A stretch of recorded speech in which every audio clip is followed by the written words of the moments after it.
Close your eyes for a second. If you picture a dense forest and then a starry night sky, your brain likely forces those two environments to collide and merge in an instant. This internal mental landscape is characterized by its density, speed, and vividness. Inside that space, you effortlessly stitch together specific childhood memories with fictional scenarios and abstract concepts, creating a seamless stream of imagery. For most people, projecting this mental cinema is a continuous, automatic background process. It runs whether you are actively daydreaming or just passively listening to a story. This vibrant internal projection is the standard baseline, the starting point from which we map our environment, process our emotions, and build our conscious reality. However, a small percentage of people operate without this visual capability at all, a condition known as congenital aphantasia.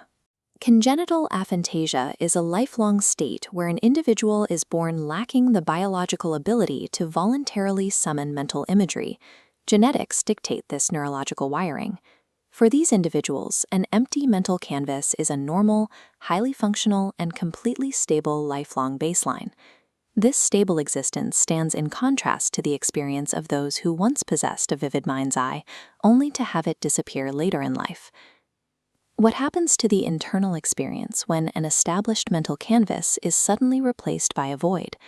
While growing up without a mind's eye is a natural variation of human thought, losing an established internal world involves a total reconfiguration of how a person navigates their own mind.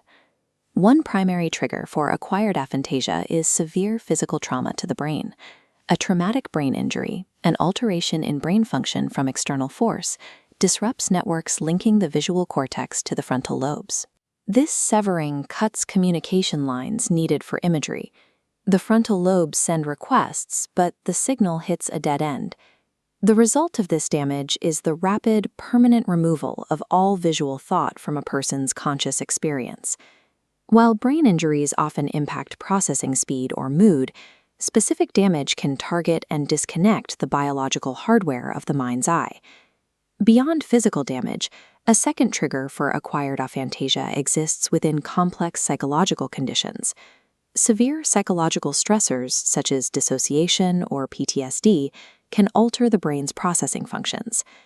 PTSD, or post-traumatic stress disorder, is a psychiatric condition triggered by experiencing or witnessing a terrifying event. Under extreme stress, the brain can act as a circuit breaker. It shuts down the capacity for internal imagery as a defense mechanism to shield the individual from visualizing intrusive traumatic memories. But this protective shutdown is a blunt instrument. In the process of blocking the trauma, it wipes out all positive and neutral visualizations as well. Whether the trigger is a physical injury or a psychological defense protocol, the resulting mental void is absolute. Consider the aftermath. An individual closes their eyes and attempts to access a visual memory, the porch of their childhood home, or the specific features of a loved one's face. They find that these internal anchors are gone, replaced by a featureless void. This visual silence extends beyond memories. It limits the person's ability to picture future goals, plan layouts, or imagine upcoming scenarios. The mind's eye is more than a tool for daydreaming. It is the mechanism humans use to anchor themselves between their past and their future. The sudden loss of visual memory and future projection destabilizes an individual's core sense of self. Adapting to this shift forces the individual to navigate their life using semantic memory. Semantic memory is a type of long-term memory consisting of generalized facts and knowledge, meaning you know the data of your life, but you can no longer see the pictures.